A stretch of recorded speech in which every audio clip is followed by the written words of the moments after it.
Welcome to this guided meditation on forgiveness. I'm Anne Ahokangas.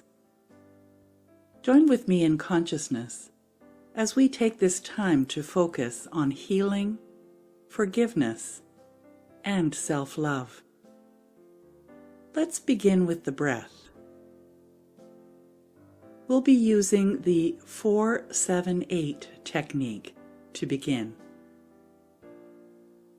which means we will be breathing in to the count of 4, holding for the count of 7, and releasing and exhaling to the count of 8.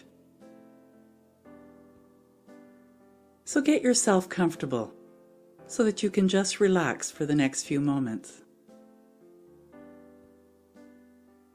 Gently close your eyes and take a deep inhale. 1, 2, 3, 4. Hold. 2, 3, 4, 5, 6, 7. And exhale. 2, 3, 4, 5, 6, 7, 8.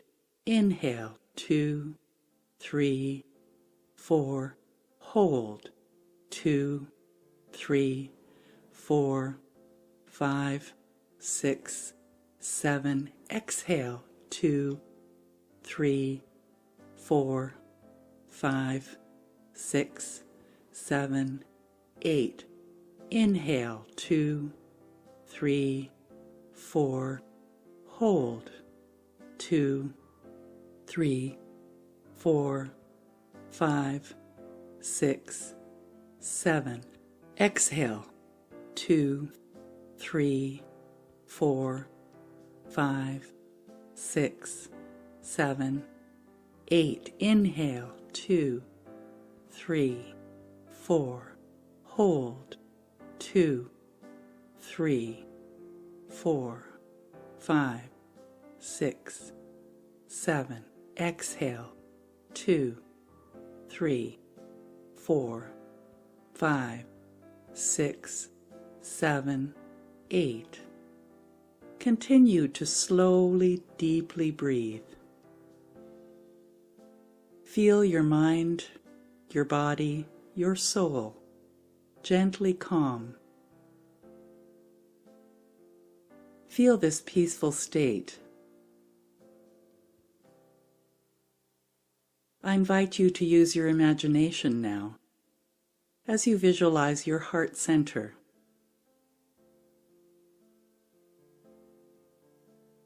Bring your awareness to your heart center. Imagine that your heart is gently doing the breathing. Relax in this wonderful state, knowing all is well. Bring into your awareness an unforgiveness you wish to release and transform through forgiveness. Perhaps it's a situation or a person you would like to forgive and let go. Perhaps it's you whom you wish to forgive. Bring that person or yourself, or bring that situation into your mind's eye now.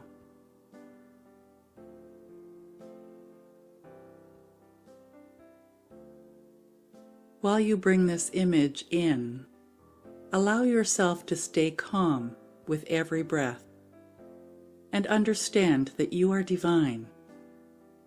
You are divine love. You are powerful. You are a kind and beautiful spirit.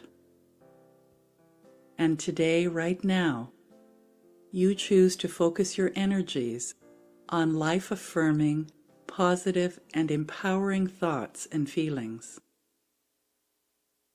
Say this quietly to yourself. Today I easily release all that no longer serves my highest and best life. Today I easily release all that no longer serves my highest and best life. Today, I easily release all that no longer serves my highest and best life.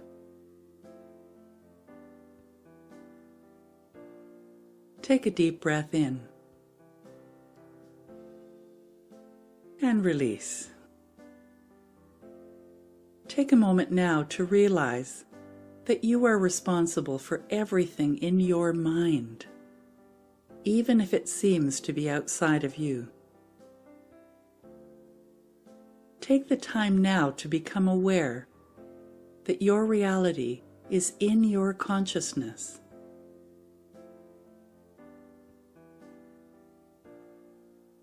As any objections arise, and they do, gently thank them and say to yourself quietly, I am open to release any resistance and accept my personal responsibility in creating my reality.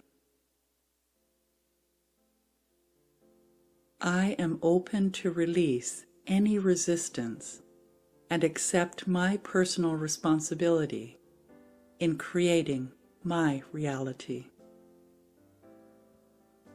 Take a deep breath and exhale. Think about something that you already know you've caused for yourself. Perhaps it's being overweight, or addicted to nicotine, alcohol, or some other substance. Or perhaps it's anger, self-esteem issues, health problems. Start there and say to the situation, to the idea, I feel sorry. Just say it to yourself. I feel sorry.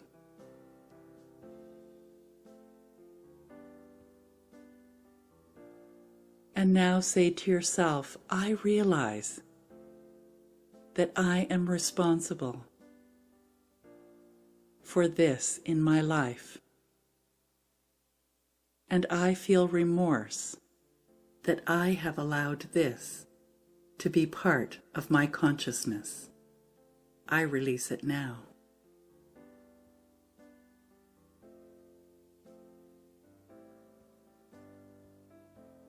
Again, just say, I feel sorry. Now ask forgiveness. Say, please forgive me. Don't worry about who you're asking.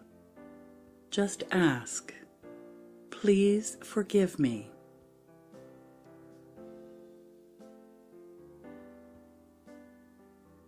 Now be grateful.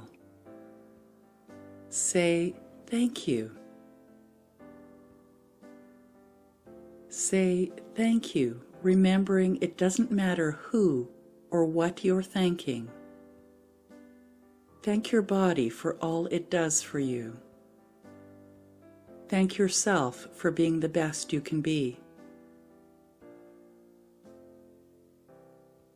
Thank God. Thank life. Thank the universe. Thank whatever it was that just forgave you. Just keep saying thank you.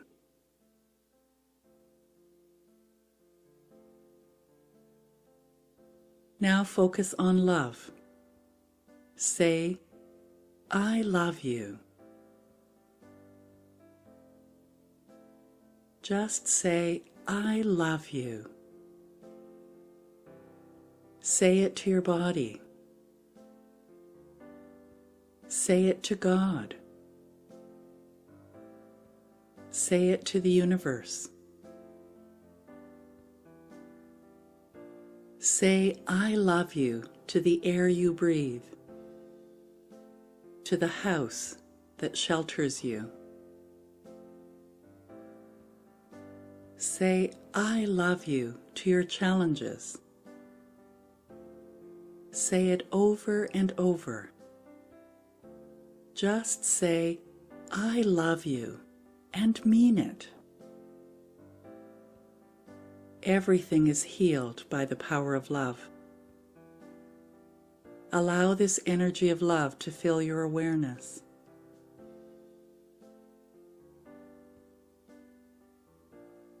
Remember, everything in life happens for divine purpose. There is always a divine reason, and you are one with the divine. Life is always conspiring to bring about good in your life. Love heals all. Feel it now.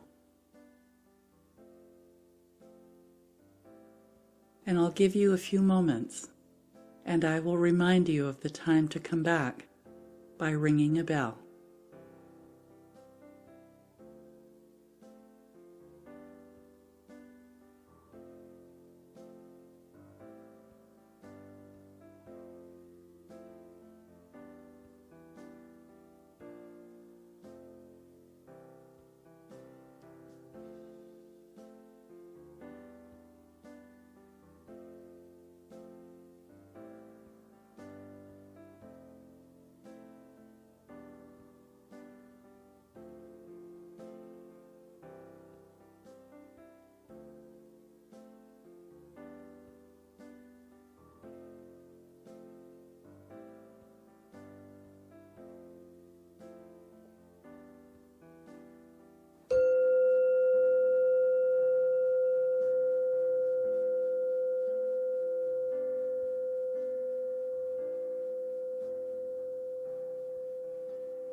Take another deep breath now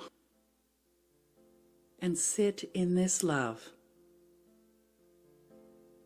Know that as you let go of what no longer serves you, as you release all negative and unwanted energies, you are claiming back your power. Feel it. Claim back your love. Feel it.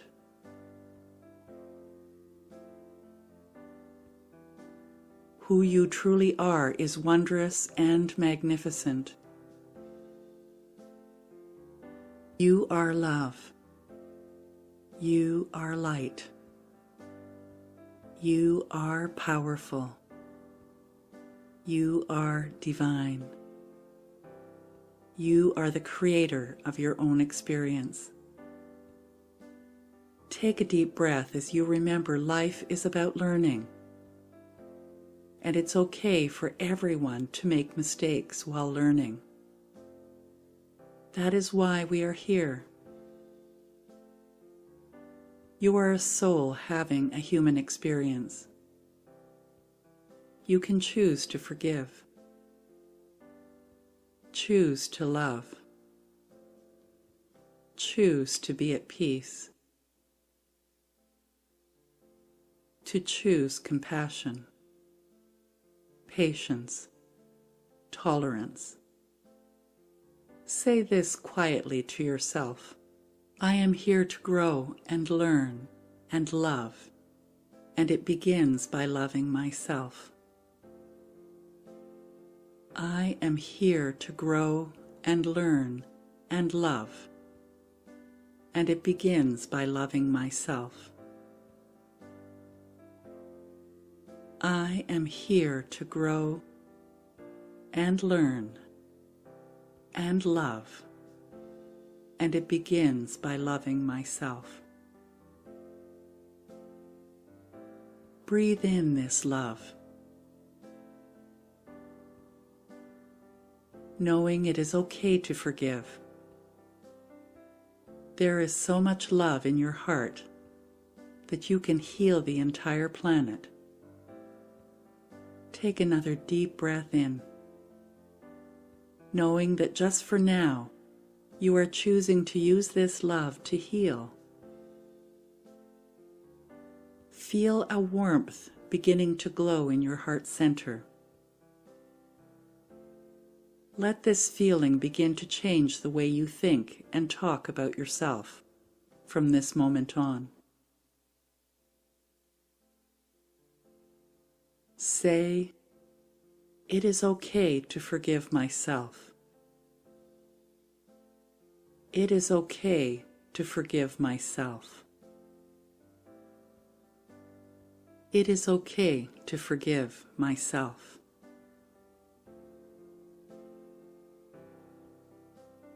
Take another deep, centering breath now, as you slowly bring your attention back to the room, feeling refreshed, loved, and better with every breath. Feeling better than before.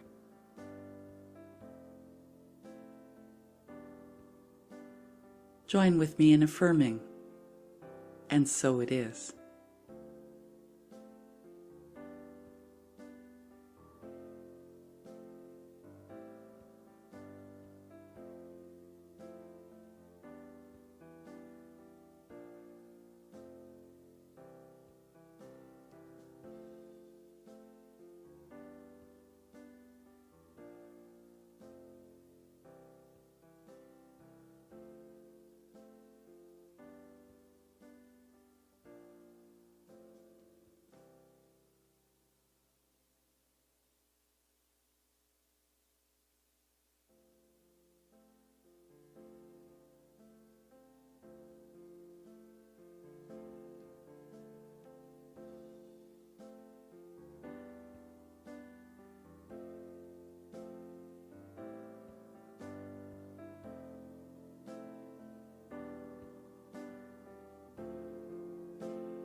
Good morning, everyone.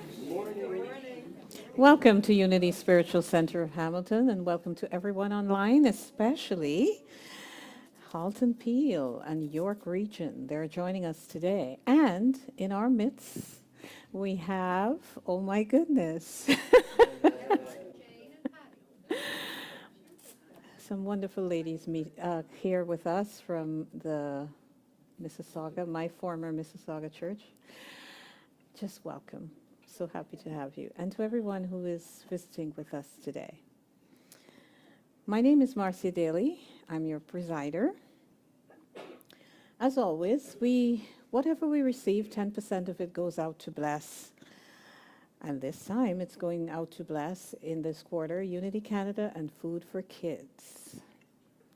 And let's go to the Power of the Month. So the Power of the Month, if you've been with us for the whole month of May, it's power. It's one of the 12 powers of Charles Fillmore.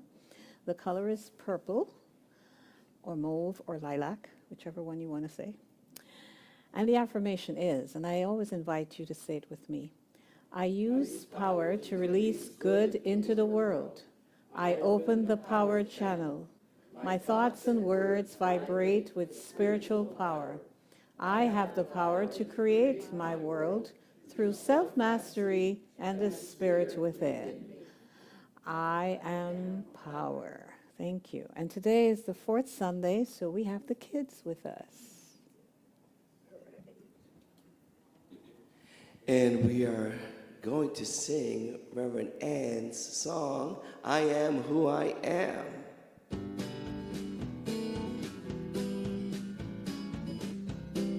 Let's all sing together. I am who I am. I am who I am. Who I am is just perfect. I am who I am.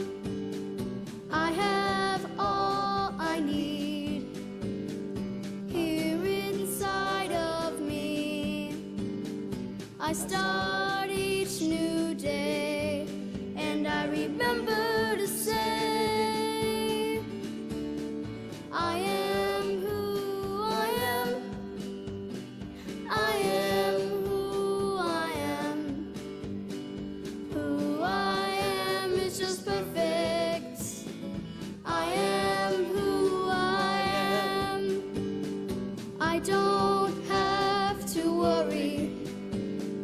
I have all I need. I start each new day, and I remember to say, I am who I am. I am who I am. Who I am is just perfect. I am who I am. If I'm feeling worried, I take a deep breath. I start each new day, and I remember to say, I am who I am. I am who I am. Who I am is just perfect. I am who I am. Who I am is just perfect. I am who I am.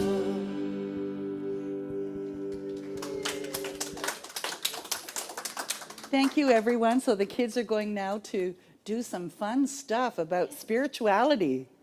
We'll see you later. Who needs a prayer when that felt so good?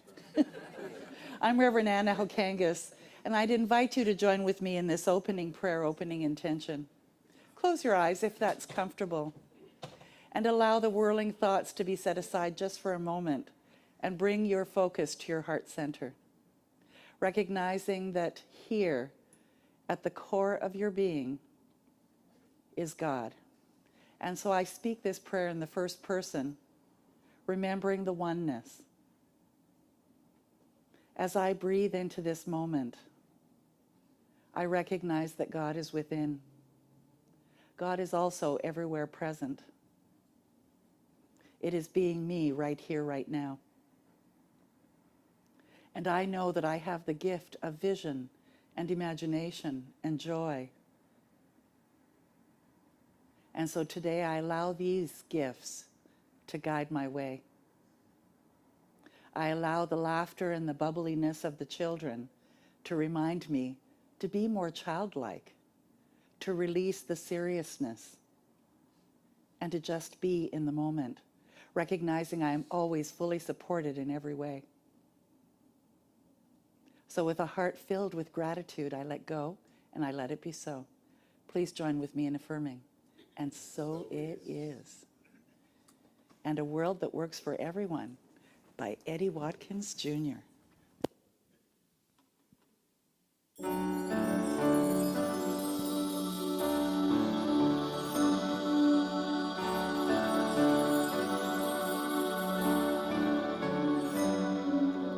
We are creating a world that works for everyone. Yes, we're amazing, and we've just begun to feel the power and freedom to be who we came here to be, as we discover each other and celebrate humanity. We are creating a world that works for everyone. Yes, times are changing. It's all a revolution as we are walking together. Love is leading the way through the fields of compassion to a world that works for everyone. To a world that works for everyone.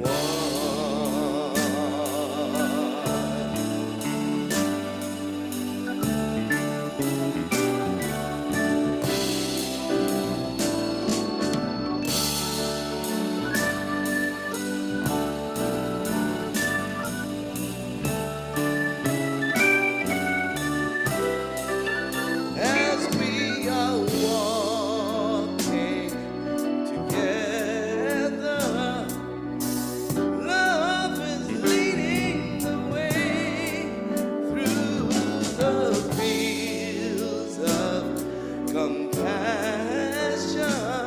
to a world that works for everyone.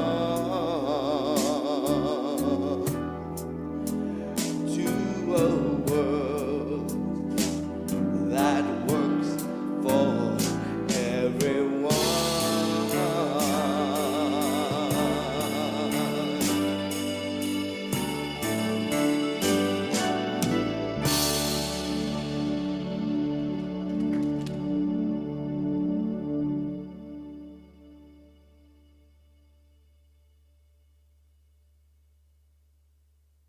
This for today, written by Paul Hasselbeck, is Aspire. I aspire to create a world that works for all. That's amazing how those things go together.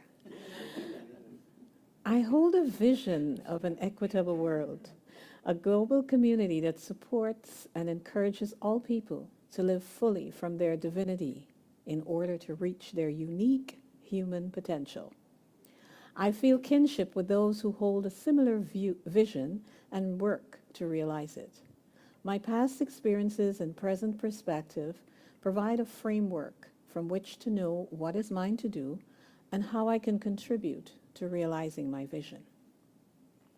I trust my inner compass and knower. I find avenues of service where the things I enjoy and do best will be most helpful. I bless all people, known and unknown. I offer my time, talent, and effort to further my visions of a new way of living. With clarity of purpose, I take my place among a growing network of caring and visionary souls.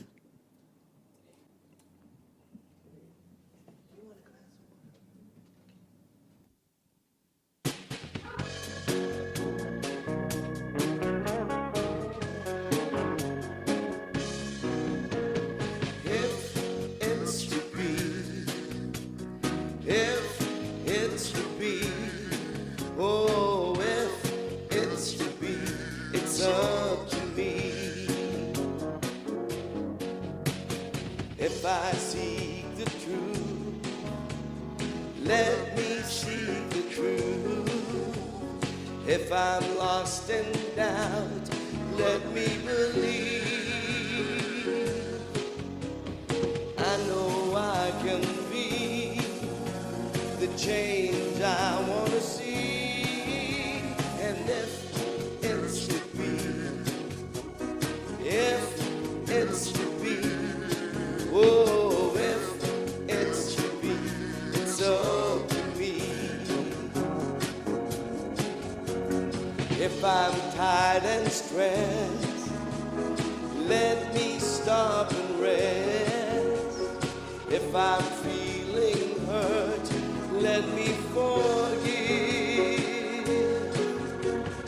I know I can be the change I want to see. And if it's to be, if it's to be, oh, if it's to be, it's up to me. If I dream of peace, let me live in peace. When I start from love, I am love. I know I can be the change I want to see. And if it's to be, if it's to be, oh, if it's to be, it's up to me. And if it's to be, if it's to be, if it's to be, oh, if it's to be, it's up to me. You know it's up to me. If it's to be, if it's to be, it's up to me.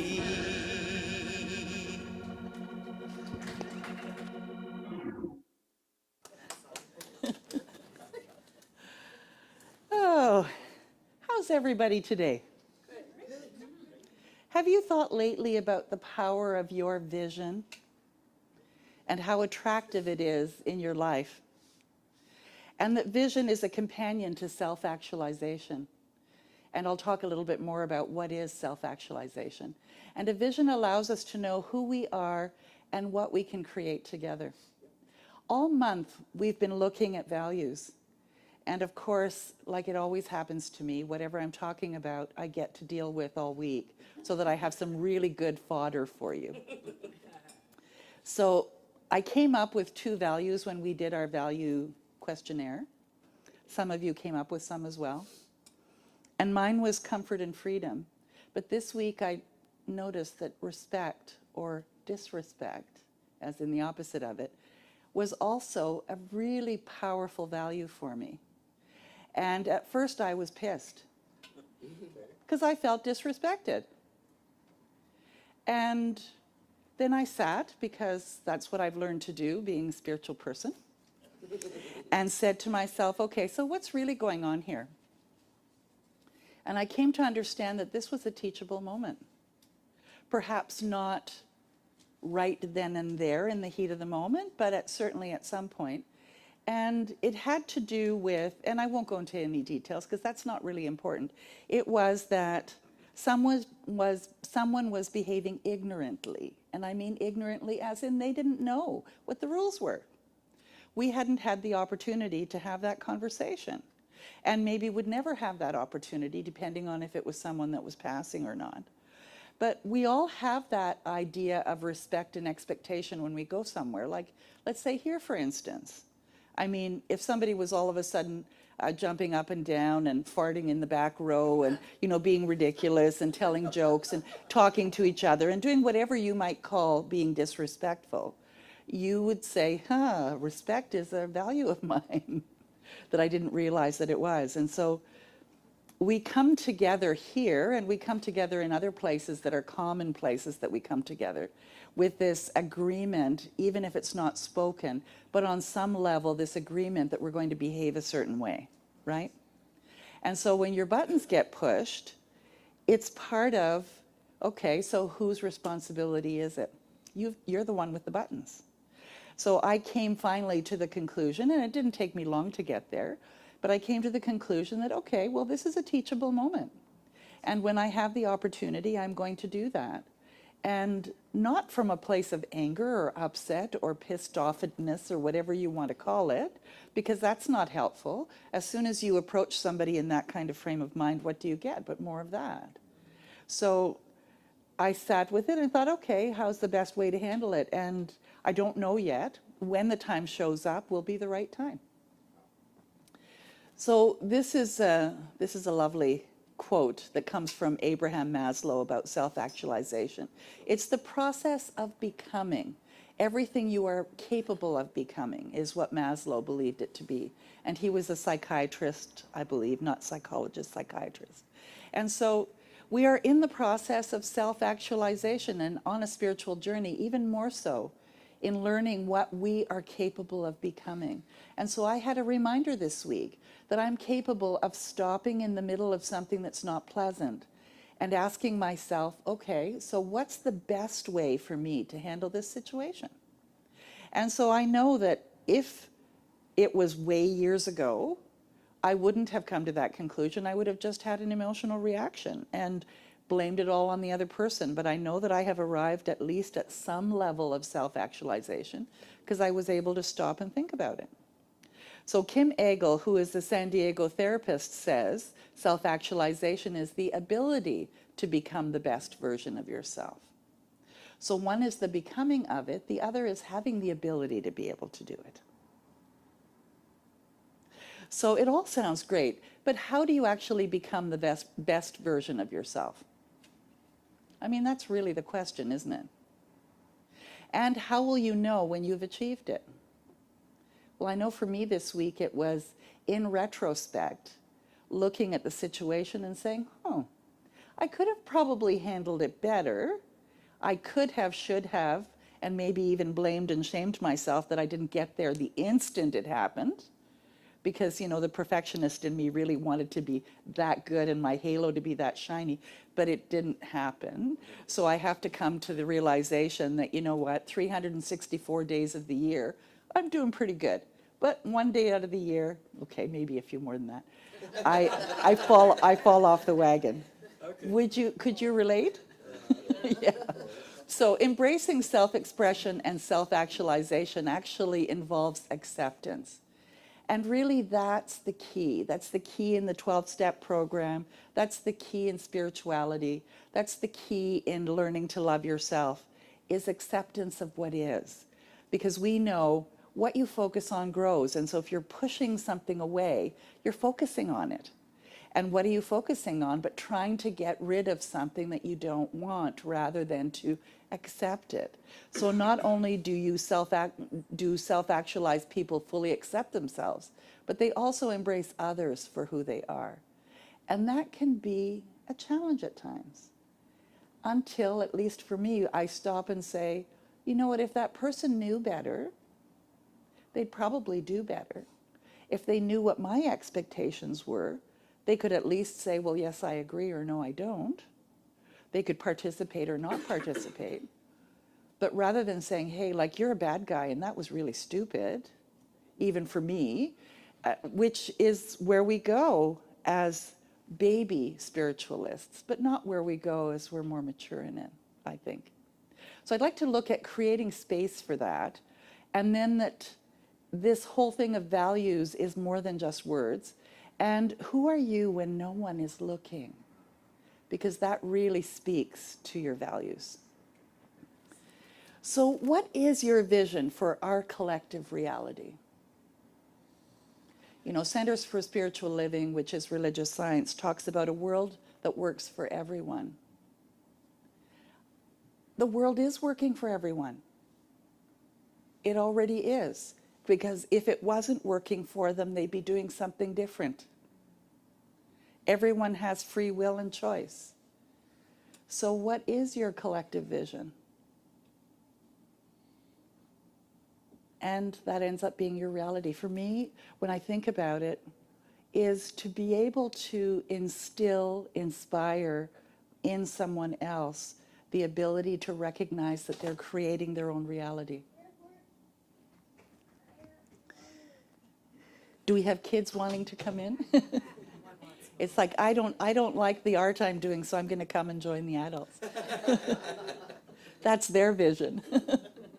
So we have this collective responsibility to create space for others so that they can also become self-actualized. And how can we do that? One person at a time, one moment at a time, one decision at a time.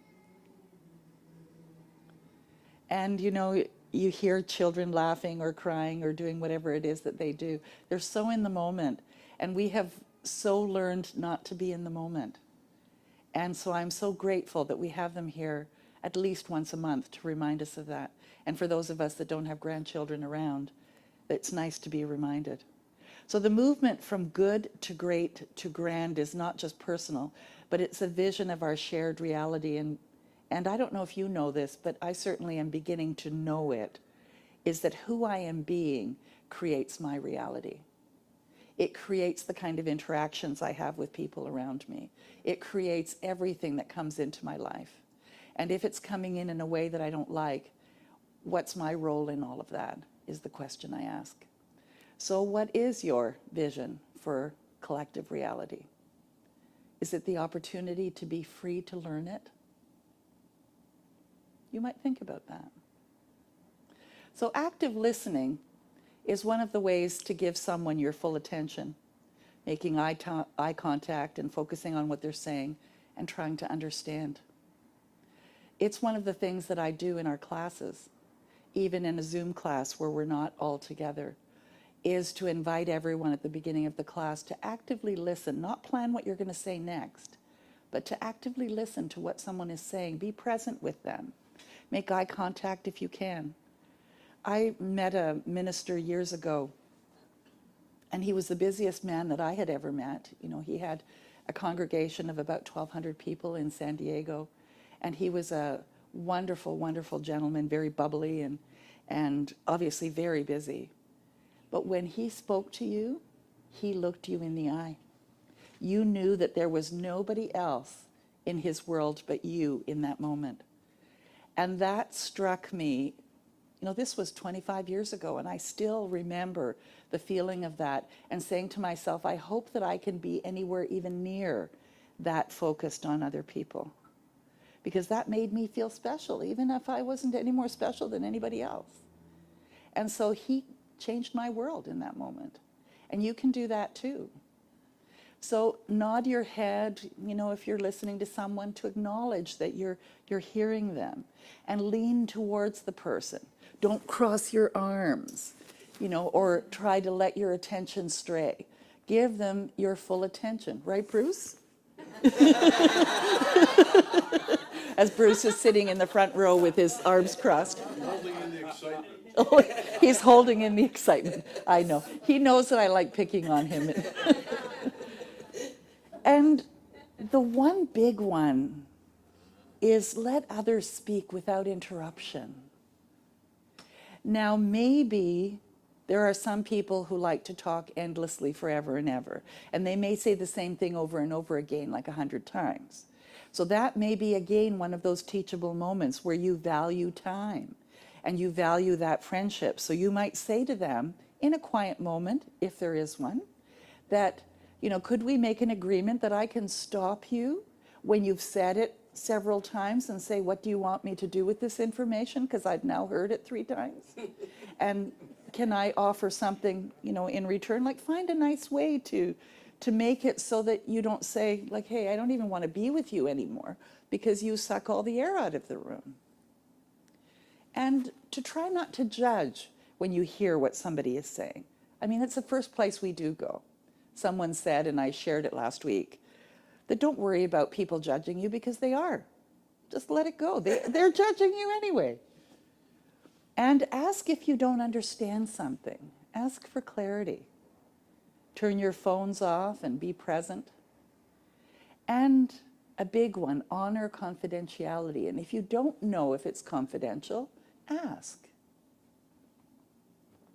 Each person possesses a unique path towards authentic self-expression. My latest unique path has been to meditate through doing art every morning. And so I post something on Facebook, and it's interesting as I get comments from people where they'll say, ooh, this one's scarier. Ooh, I really like this. And it's irrelevant to me. It's just my meditation. Whatever it means to you, it means to you. Whatever it means to me, I have no idea. It's just coming through me. So how can we create space every time we're interacting with someone? Let's say at our board meetings, which we're having this afternoon, we do, each takes their turn speaking. We have this fun thing that Marcia, who's our board president, has instilled, where she asks us to answer an interesting question. So we get to know each other a little bit better. So creating space, let's go to more than words. Things that will happen, things that will help you hold space for someone. So have you ever heard this? Unconditional positive regard.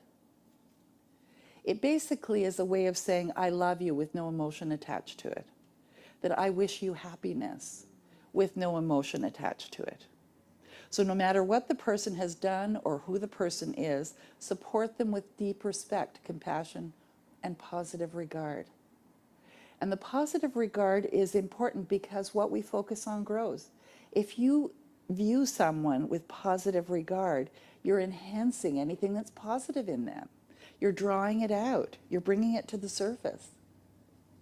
I remember my husband used to tell this story. He doesn't so much anymore. But he had a boss that was very difficult. And the one thing that was great about his boss was he had a great taste in ties. And so whenever he'd have a meeting with his boss, he would focus on how beautiful his tie was and how great this man's taste was in ties. And it allowed for reasonably good meetings as a consequence of it. So sit with what is. We want to always do. Simply being with a person with whom you're holding space, and try not to change anything or resist the urge to do anything. It's so hard, isn't it, if somebody's crying or they're really upset, to just be with it. Because sometimes that's all that's required, is for that person to know that you're there. Allow the other person to feel whatever they're feeling. Hold them if they need to when they cry. But it's a matter of asking, do you want that? Because for me, it would probably be, no, I'm usually too hot. And then I'd be crying and hot. So breathe, remember to breathe. It's one thing I do is I hold my breath when there are things going on. And check in with your breath when you're in a stressful moment with someone or when they're sharing something, so that you're grounded, because our breath is what grounds us. And grounding, to be in the now, self-aware, emotionally stable, get a sense of inner peace. And I know that you've probably meditated enough that you can, with your eyes open, just go to a beautiful scene or something that makes you feel peaceful, if something isn't feeling peaceful. And that'll ground you right away so that you can be more present. and don't take on their pain. Gosh, I'm a very empathic person, and in my early years, I used to take on everything, and I would be sick, or I'd have a headache, or I'd have something, or feel yucky, and it was not me. It was always the other person. And I know this is going to be really a funny story, or I think it's funny. Very empathic, 21 years old, I'm on an airplane, I'm sitting next to a young lady who happens to have her eyes closed. And all of a sudden, I feel like I've just had an orgasm. Anybody know what that feels like? I hope you do. But I didn't have one. And I'm sitting there and I'm feeling like a cauliflower that's turned inside out. And I think, like, what the heck is this? Well, it was the young lady sitting next to me, but I didn't know that, because 2 minutes later, her fiance or new husband or whoever he was came up and started kissing her on her neck and hugging her and saying, oh, our honeymoon is going to be so fantastic and all of that. And I suddenly realized that I was tapping into what was going on around me, and I was tapping into her luscious feelings. And I thought, boy, like, this empathy is really a crazy thing. But, you know, I'm using that as an extreme example, but we do tap into how people around us are feeling. If they're angry and upset, you sit there and all of a sudden you're feeling tight, and it's not you, you know it's not you, it's someone else. But where can you solve it but within you? You can sit with it and just allow it to be, but don't take it on. Let it go. And don't try to fix it. Oh, it's so nice to try and fix our friends, right? And yet, can we be fixed when there's something going on? We might want help, but usually I ask for it if I want it. Rarely do I want it if you've offered it, because I haven't asked for it. So don't try to fix them, because they don't need fixing. They need clarity. And maybe they just need you to just be there. So this is Brené Brown on the difference between sympathy and empathy. And again, because of copyright issues, I've broken it up into 4 segments. So what is empathy, and why is it very different than sympathy? Empathy fuels connection. Sympathy drives disconnection. Empathy, it's very interesting. Teresa Wiseman is a nursing scholar who studied professions, very diverse professions where empathy is relevant, and came up with 4 qualities of empathy. Perspective taking, the ability to take the perspective of another person or recognize their perspective as their truth. Staying out of judgment, not easy when you enjoy it as much as most of us do. Recognizing emotion in other people and then communicating that. And I like that, when recognizing emotion in someone and communicating that, to say, I see that you're upset. I hear that you're upset. Because sometimes that's all somebody requires, is to know that you heard them, that you understand that they are experiencing that. I think the worst thing that you can say is, I know exactly what you're going through. Because do you? No. And to me, I always think of empathy as this kind of sacred space when someone's kind of in a deep hole and they shout out from the bottom and they say, I'm stuck, it's dark, I'm overwhelmed. And then we look and we say, hey, you climb down. I know what it's like down here, and you're not alone. Sympathy is, ooh, it's bad, no. You want a sandwich?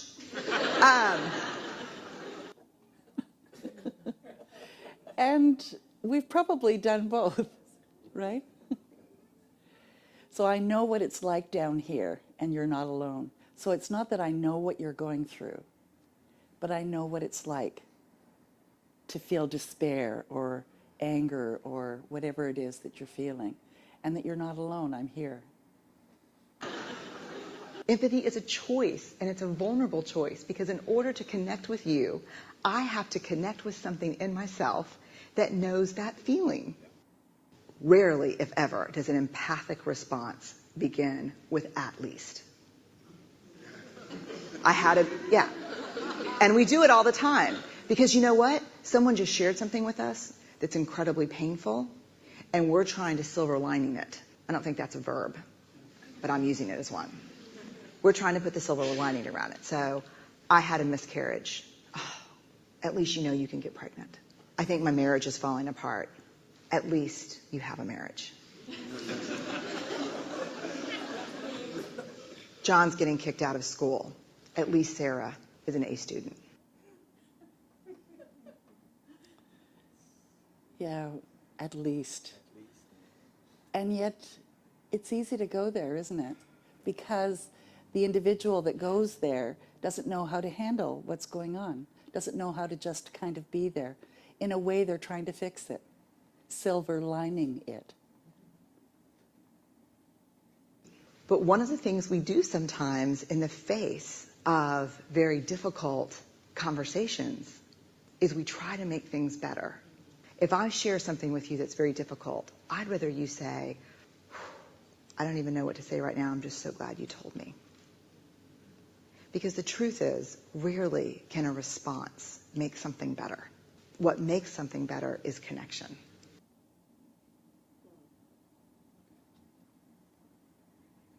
I don't know what to say right now.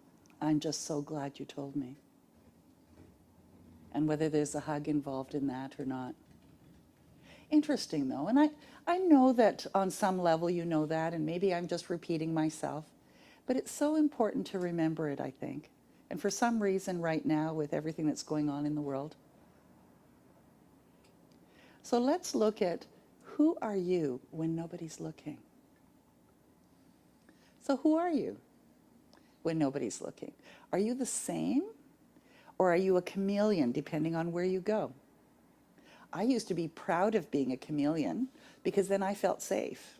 It was as though that was my Teflon when I would go somewhere, is to be just like everyone else in the room, whether it be dressed that way or look that way or talk that way or whatever. And learning to just be who I am, no matter where I was a journey. So can you be yourself all the time? I'm looking at Marcia and she says, yeah, most of the time. So are you a different person when you're alone? Conscious alignment with your internal and external landscape shapes your own life for the better and also collectively. So think about that. You know, are there things that you would only say at home but you wouldn't say it when you're out? Are there behaviors that you would only do when you're alone but not when you're out? And why is that difference? Why don't you feel safe to do the other, the one alone, when you're out and about? And it's just a question, because it's an opportunity for you to look at what your values are. And I would invite you to consider that you are valuable, and that one of your values can be, could be, I'd love for it to be, that you value yourself so much above everything else that's going on, that you're willing to be who you are because you're beautiful.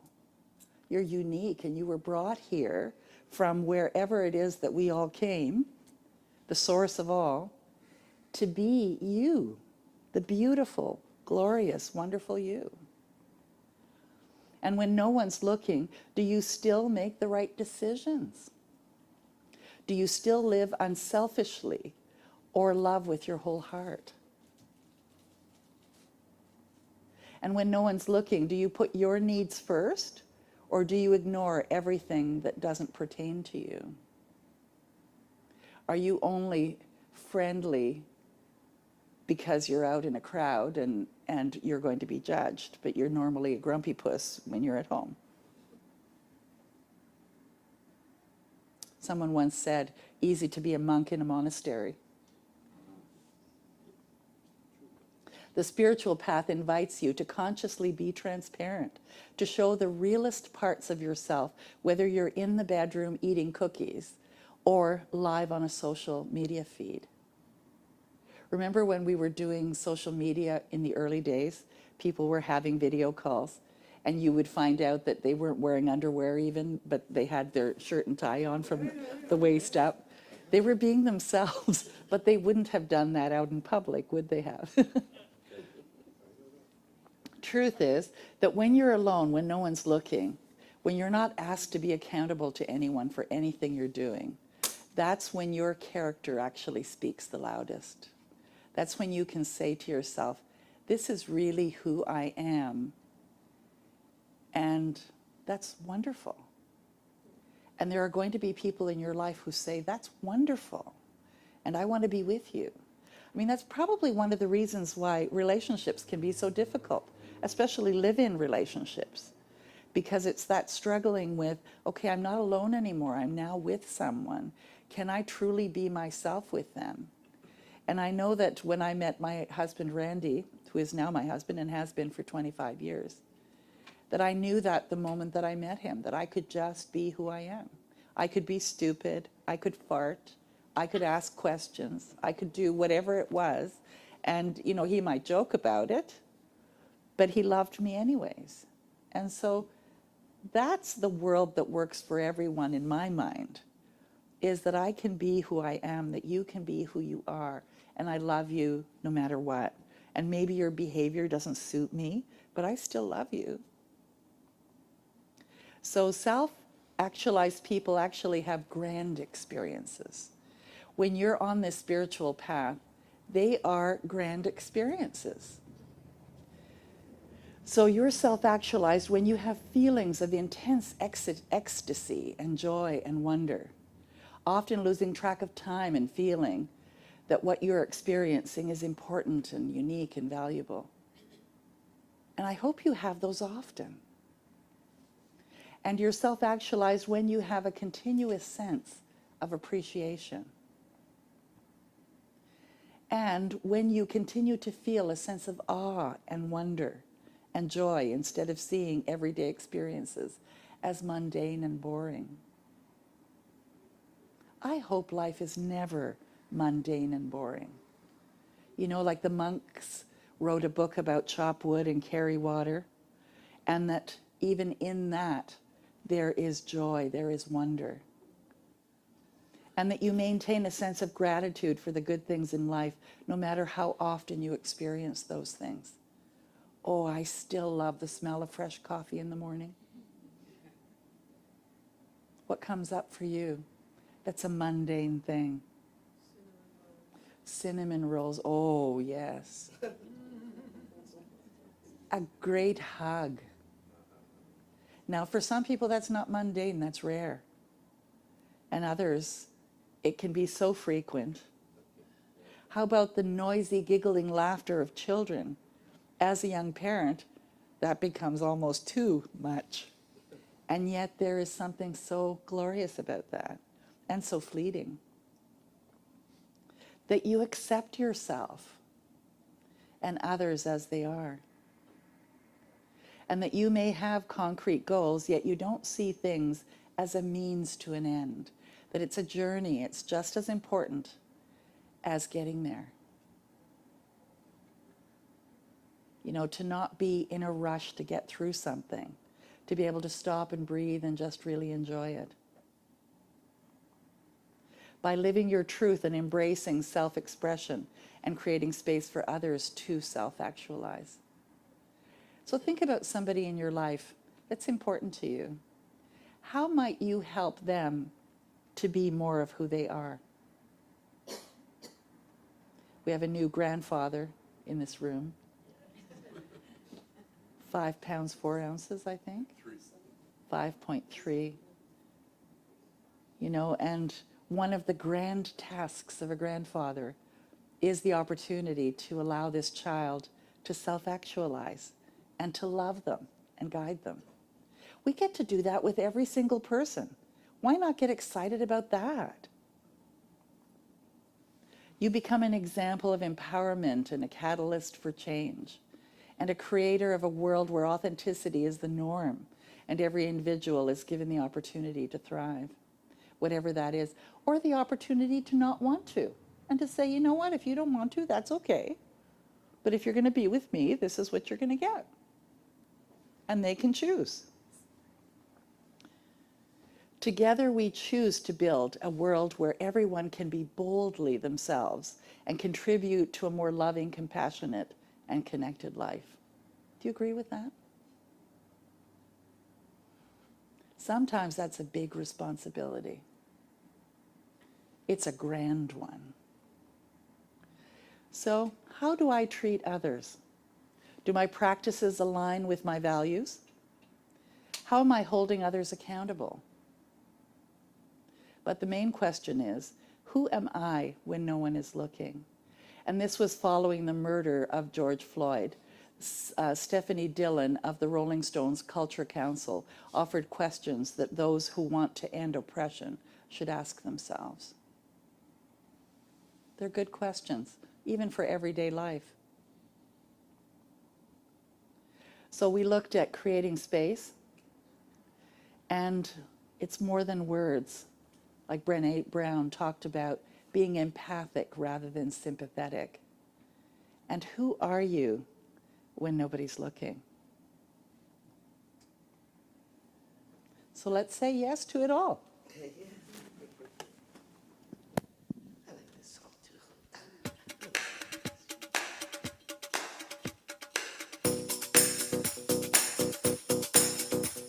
All right.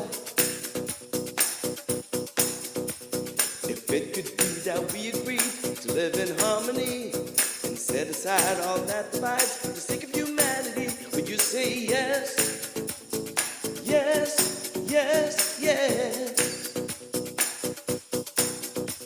If it could be that we agreed to meet on common ground, plant a tree and spread fruit of love all around, would you say yes? Yes, yes, yes. Come on, everybody, sing with me. Yes, yes, yes.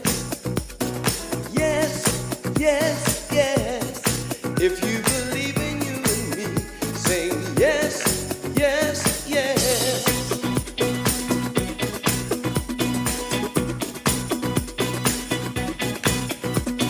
If you believe like I believe, we can make a better world.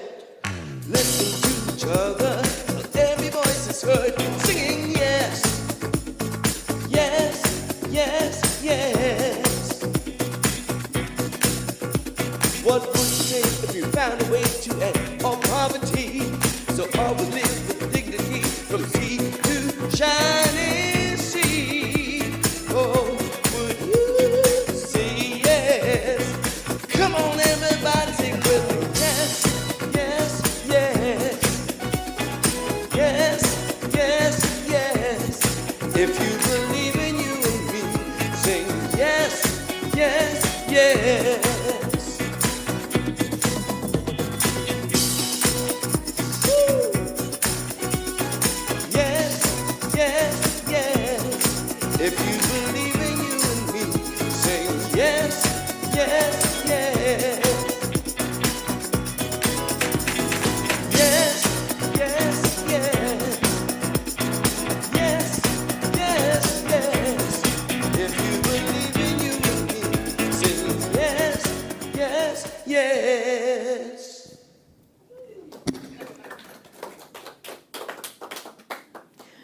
What was your takeaway today?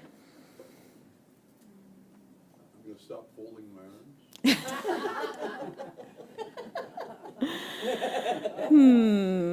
Are you okay with that? Yeah. So Bruce said he's going to stop folding his arms. Anyone else? This is one broadcast I'll watch over and over again. Okay, there's more food for thought there. Very good. Yes. Someone else said something? Patty at the back. I said fly with newlyweds.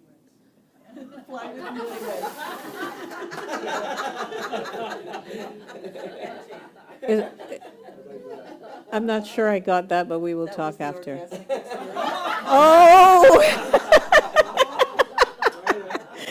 So dense. Okay.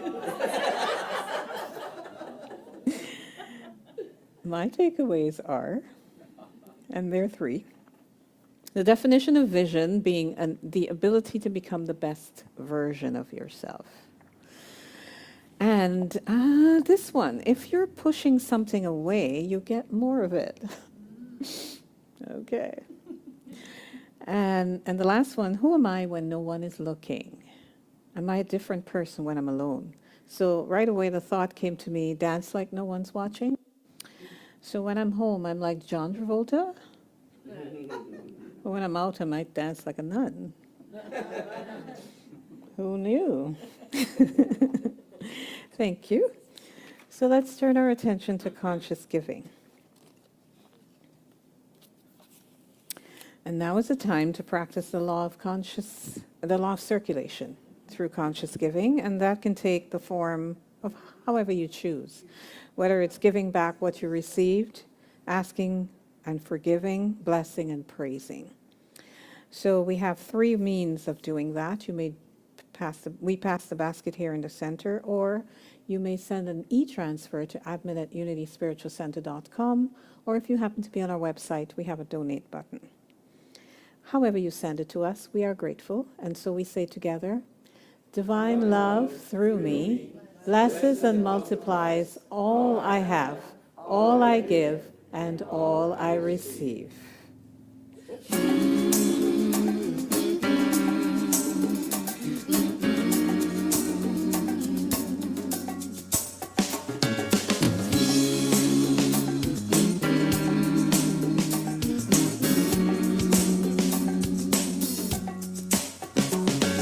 Something great has happened. Love has taken hold and it won't let go of us now. Something here is calling us forward, upward motion with drops in one ocean. Roll on. Will you rise up with me today? Lift up your voice and boldly say, we are the ones we've been waiting for. If you dream of your highest calling, be the hope of a new day dawning. We're the ones who can make a difference. Let's stand together. Shake it to the world that's waiting for a change that we're all creating. It's a moment for our greatness. Let's stand together now.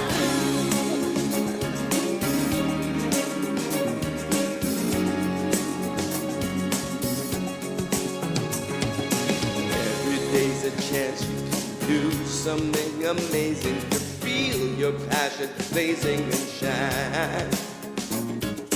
Faith with every vision, dance in new directions, explode to your heights in your mind. I will rise up with you today. Lift up my voice and boldly say, we are the ones we've been waiting for. Live the dream of your highest calling, be the hope of a new day dawning.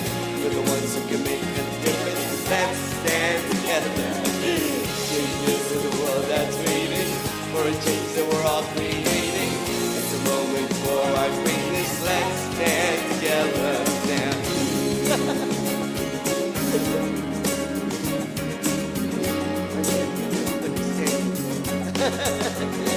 One dream, one voice, one heart, one word, one dream, one voice, one heart, one word, one dream, one voice, one heart, one word. If you dream of your highest calling, be the hope of a new day dawning. We're the ones who can make the difference. Let's stand together. Share gifts with the world that's waiting for a change that we're all creating. It's a moment for our greatness. Let's stand together now. Live the dream of your highest calling. Be the hope of a new day dawning. We're the ones who can make a difference. Let's stand together. Share the gifts with the world that's waiting for a change that we're all creating. It's a moment for our greatness. Let's stand together now. If you know your highest calling, be the hope of a new day dawning. We're the ones who can make a difference. Let's stand together. Share your gifts with the world that's waiting for a change that we're all creating. It's a moment for our greatness. Let's stand together. Everybody stand together. Everybody, let's stand together now. Hey.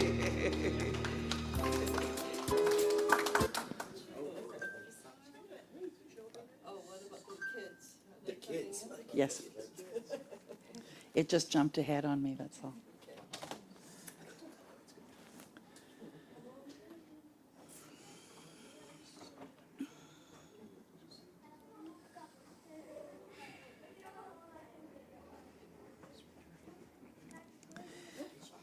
Come on up here, guys.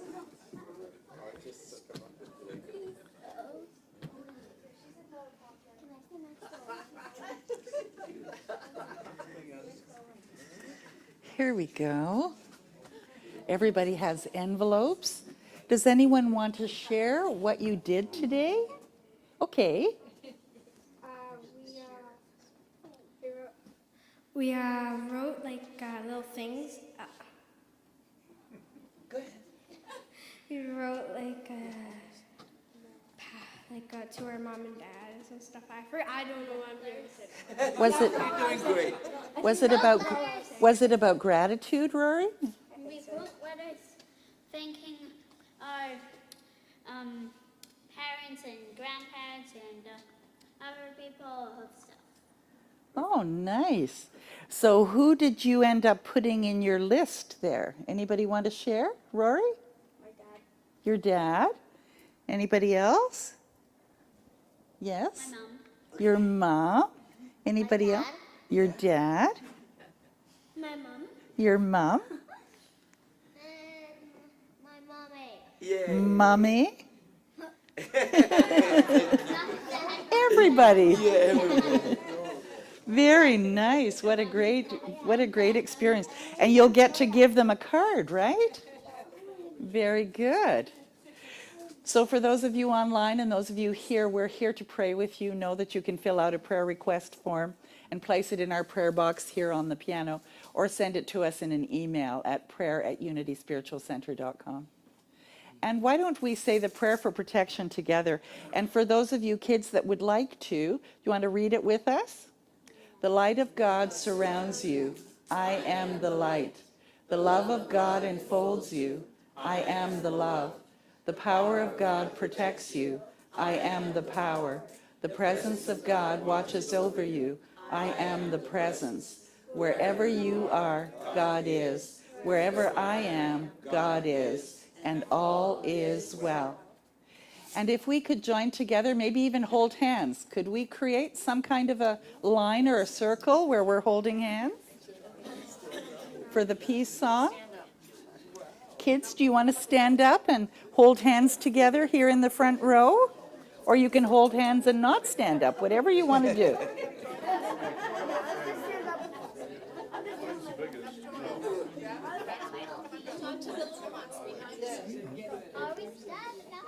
Yeah, you can stand up. Stand up, and Patrick, can you go and join Joan's hand? And then Rory's hand? There we go. And Emilio and I will be shoulder to shoulder.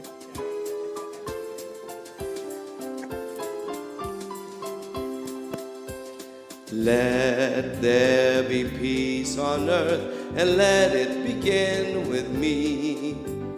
Let there be peace on earth, the peace that was meant to be.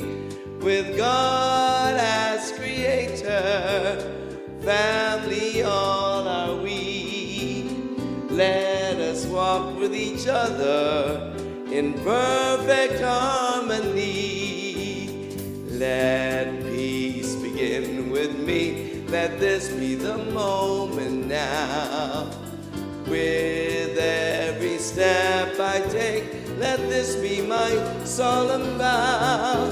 To take each moment and live each moment in peace eternally. Let there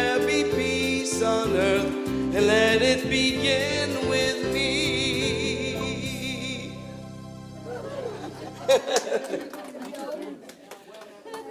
Oh, thank you, everybody. Wasn't that great? I'm so glad that you joined us online, and remember, I love you. Have a great week.